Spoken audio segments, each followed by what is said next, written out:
Hello hi ನಮಸ್ಕಾರ friends. ಈಗ ನಾವು ಬೆಳಿಗ್ಗೆ 5 ಗಂಟೆಗೆ ಮಹಾರಾಷ್ಟ್ರದ ಕೊಲ್ಲಾಪುರ ರೀಚ್ ಆದೆವು.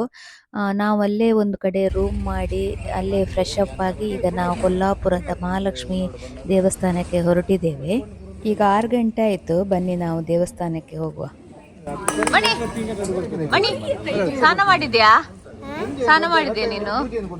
ಈಗ ಎಲ್ಲಿ ಹೊರಟದ್ದು? ದೇವಸ್ಥಾನ.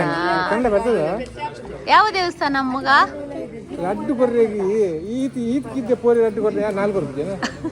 ಫ್ರೆಂಡ್ಸ್, ಇದೇ ನೋಡಿ ದೇವಸ್ಥಾನದ ಎಂಟ್ರೆನ್ಸ್. ಇಲ್ಲಿ ನಮಗೆ ದೇವರಿಗೆ ಅರ್ಪಿಸ್ಲಿಕ್ಕೆ ಏನು ಬೇಕೋ ಅದನ್ನು ತಗೊಳ್ಬೋದು. ನಾವೊಂದು ಸೆಟ್ ಅಂತೇಳಿ ಒಂದು 300 ರುಪೀಸ್ ಇದು ತೆಕ್ಕೊಂಡೆವು. ಅದರಲ್ಲಿ ಒಂದು ಕರಿಮಣಿ ಸರ, ಕಾಲುಂಗುರ, ಮತ್ತು ಒಂದು ಬ್ಲೌಸ್ ಪೀಸು, ಮತ್ತು ಒಂದು ತೆಂಗಿನಕಾಯಿ ಮತ್ತು ಹೂ ಇತ್ತು. ಅದನ್ನು ಹಿಡ್ಕೊಂಡು ನಾವು ಮತ್ತೆ ದೇವಸ್ಥಾನಕ್ಕೆ ಹೋದೆವು.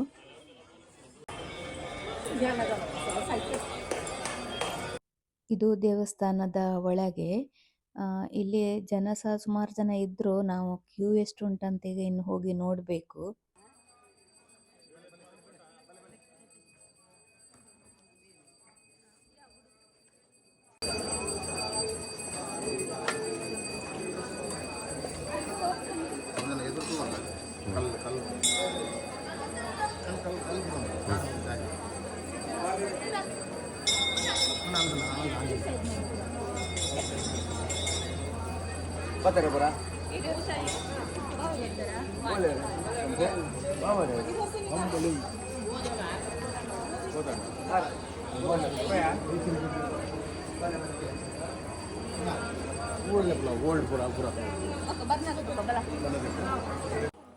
ಫ್ರೆಂಡ್ಸ್, ಕೊಲ್ಲಾಪುರದ ಮಹಾಲಕ್ಷ್ಮಿ ದೇವಸ್ಥಾನ ಇದು ತುಂಬ ಪುರಾತನ. ಇಲ್ಲಿ ಕೆಲವು ಕುತೂಹಲ ಮತ್ತು ಹಾಗೂ ಆಸಕ್ತಿಯ ವಿಷಯ ಏನಂತ ಹೇಳಿದರೆ, ಇದು ಭಾರತದಲ್ಲಿ 108 ಶಕ್ತಿಪೀಠಗಳಲ್ಲಿ ಅತ್ಯಂತ ಪ್ರಸಿದ್ಧವಾದ ದೇವಸ್ಥಾನ.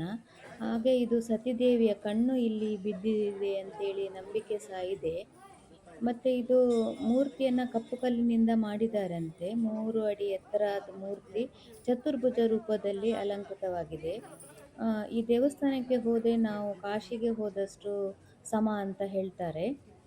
ಮತ್ತು ಇಲ್ಲಿ ವರ್ಷದಲ್ಲಿ 2 ಬಾರಿ ಸೂರ್ಯನ ಕಿರಣಗಳು ನೇರವಾಗಿ ಮಹಾಲಕ್ಷ್ಮಿಯ ಅಮ್ಮನ ಮುಖದ ಮೇಲೆ ಬೀಳ್ತದೆ.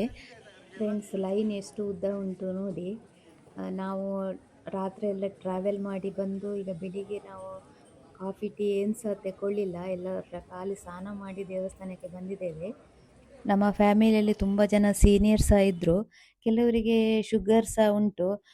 ಇದು ಲೈನ್ ನೋಡಿ ಹೇಳ್ತಾ ಇದ್ರು, ಇದು ಲೈನ್ ಆಗೋದಿಲ್ಲ, ನಾವು ಇಲ್ಲೇ ಕೈ ಮುಗಿದು ಹೋಗುವ ಅಂತ ಹೇಳಿದರು ಒಬ್ಬರು. ಅದಕ್ಕೆ ನಾವು ಹೇಳಿದ್ದೇವೆ, ಇಷ್ಟು ದೂರ ಬಂದು ದೇವರ ದರ್ಶನ ಮಾಡಿಲ್ಲ ಆದರೆ ಹೇಗೆ ಅಂತೇಳಿ. ಆದರೆ ಫ್ರೆಂಡ್ಸ್, ಒಂದು ವಿಷಯ ಅಂತೂ ನಮಗೆ ಕನ್ಫರ್ಮ್ ಆಯಿತು ಅಲ್ಲಿ ಹೋಗಿ. ಏನಂತ ಹೇಳಿದ್ರೆ, ನಾವು ಲೈನಿಗೆ ನಿಂತುವಾಗ ಸತ್ಯ ಹೌದು ತುಂಬ ಟಯರ್ಡ್ ಆಗಿತ್ತು ನಮಗೆ. ಬಟ್ ಲೈನ್ ಹೋಗ್ತಾ ಇದ್ದಾಗ ಏನೋ ಒಂದು ಪಾಸಿಟಿವ್ ಎನರ್ಜಿ ದೇವಸ್ಥಾನಕ್ಕೆ ಹೋಗುವಾಗ. ಎಲ್ಲಿಂದ ಬಂತಂತ ಗೊತ್ತಾಗೋದಿಲ್ಲ ನೋಡಿ. ಇಷ್ಟು ಹಳೆ ದೇವಸ್ಥಾನ, ಎಷ್ಟು ಎನರ್ಜೆಟಿಕ್ ಉಂಟು ಹೇಳಿದ್ರೆ ನಮಗೆ ನಾವು 6 ಗಂಟೆಗೆ ಲೈನ್ ಇತ್ತು, 10 ಗಂಟೆ ನಂತರ ದರ್ಶನ ಆದರೂ ಸಹ ನಾವು ತಿಂಡಿ ತಿನ್ನಲಿಕ್ಕೆ ತುಂಬ ಟೈಮ್ ತಗೊಂಡೆವು. ನಮಗೆ ಯಾರಿಗೆ ಸಹ ಸುಸ್ತು ಅಂತ ಆಗಲಿಲ್ಲ. ದೇವರ ಶಕ್ತಿ ಎಷ್ಟು ಉಂಟಂತೇಳಿ ಅದರಲ್ಲಿ ನಮಗೆ ಅರ್ಥ ಆಗ್ತದೆ. ಪಶ್ಚಿಮ ದಿಕ್ಕಿಗೆ ಮುಖ್ಯ ದ್ವಾರ ಉಂಟು ಇಲ್ಲಿ. ಮತ್ತು ದೇವಸ್ಥಾನದ ಮಹಾಲಕ್ಷ್ಮಿ ಹತ್ತಿರ ಮಹಾದೇವನ ಮಂದಿರ ಕೂಡ ಉಂಟು. ಆದರೆ ಅಲ್ಲಿ ಯಾವಾಗಲೂ ನಮಗೆ ಮಹಾದೇವನ ದರ್ಶನ ಮಾಡಲಿಕ್ಕೆ ಸಿಗುವುದಿಲ್ಲ. ನಾವು ಹೋದದ್ದು ಶ್ರಾವಣದ ಸೋಮವಾರ ಆಗ್ಲಿಕ್ಕೆ ಹೋಗಿ ಇವತ್ತು ನಮಗೆ ತುಂಬ ಒಳ್ಳೆಯ ರೀತಿಯಲ್ಲಿ ಮಹಾದೇವನ ದರ್ಶನ ಮತ್ತು ಮಹಾಲಕ್ಷ್ಮಿಯ ದರ್ಶನ ಆಯಿತು. ಮಹಾದೇವರನ್ನು ನೋಡಲಿಕ್ಕೆ ಹೋಗಬೇಕಾದ್ರೆ ತುಂಬ ಕಿರಿದಾದ ಒಂದು ಸ್ಟೆಪ್ಸ್ ಇಟ್ಟಿದ್ದಾರೆ ಮೇಲೆ ಹೋಗುವಾಗ. ಹೋಗುವವರು ಮತ್ತು ಬರುವವರು ಒಂದೇ ದಾರಿಯಲ್ಲಿ ಬರೋದು. ಅದೆಲ್ಲ ನೋಡಲಿಕ್ಕೆ ಅಷ್ಟು ಖುಷಿ ಆಗ್ತದೆ. ಅದನ್ನೊಂದು ಹೇಗೆ ಡಿಸೈನ್ ಮಾಡಿದ್ದಾರೆ ಅಂತೇಳಿ ಹೇಳಲಿಕ್ಕೆ ಸಾಧ್ಯ ಇಲ್ಲ, ಅಷ್ಟು ಖುಷಿ ಆಗ್ತದೆ. ದೇವಸ್ಥಾನಕ್ಕೆ ತಗೊಂಡೋದ ಫಲವಸ್ತುಗಳಲ್ಲಿ ತೆಂಗಿನಕಾಯಿ ನಮಗೆ ರಿಟರ್ನ್ ಮಾಡಿದರು ಅಲ್ಲಿ. ಅಂದರೆ ನೀವು ಮನೆಗೆ ಹೋಗಿ ಸಿಹಿ ಮಾಡಿ ತಿನ್ನಿ ಹೇಳಿ. ದೇವಿಯನ್ನು ನೋಡಿ ಅಂತೂ ತುಂಬ ಖುಷಿಯಾಯಿತು.